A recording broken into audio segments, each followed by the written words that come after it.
But Jake, let's kick it off with round one. I cheated like I always do, and I traded back. You stuck with the pick at 14, and you did hmm not take Tyler Warren. So while I get my pitchfork ready, let me know who you took at pick 14 for this mock draft Monday. No, in this scenario, Tyler Warren is gone. He's off the board. I mean, this is a awesome prospect, and just like last year, the Colts had Brock Bowers sniped right in front of them.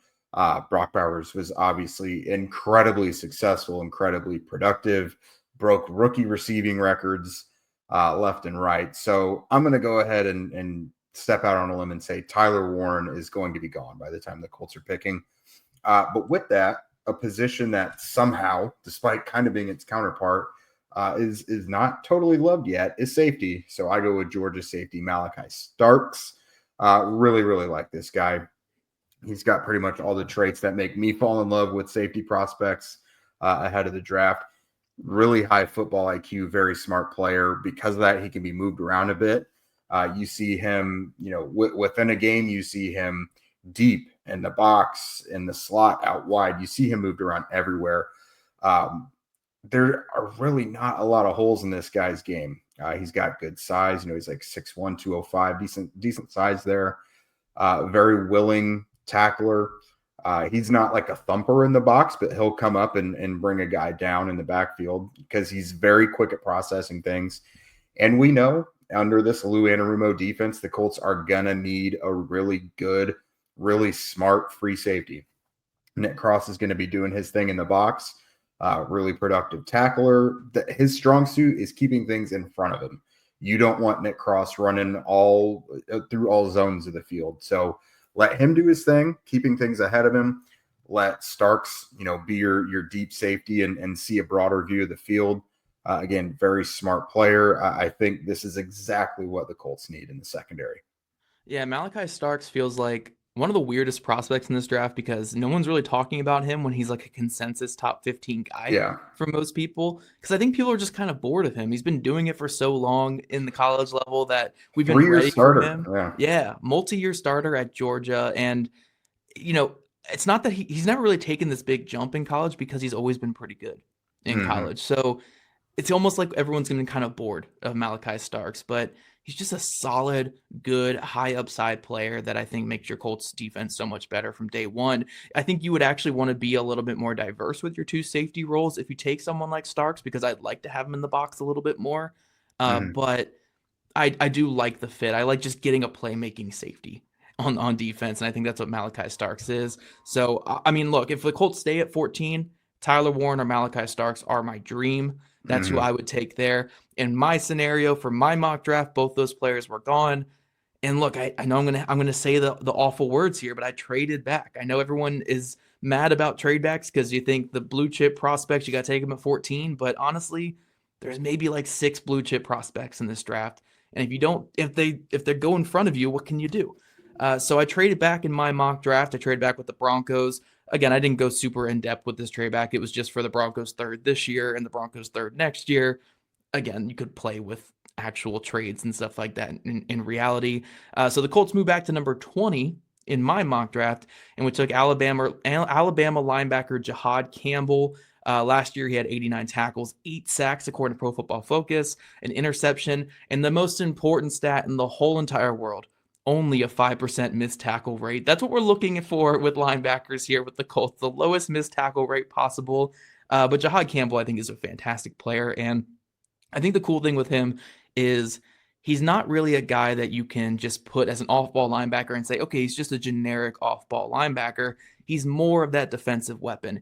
He's more of a guy who you can rush off the edge on third downs. And we see this with Lou Anarumo and his system. They go to these bear fronts and they go to these diverse 5-man defensive fronts where you have an off-ball linebacker at defensive end standing up. I do think that's where Jihad Campbell would really fit in this defense.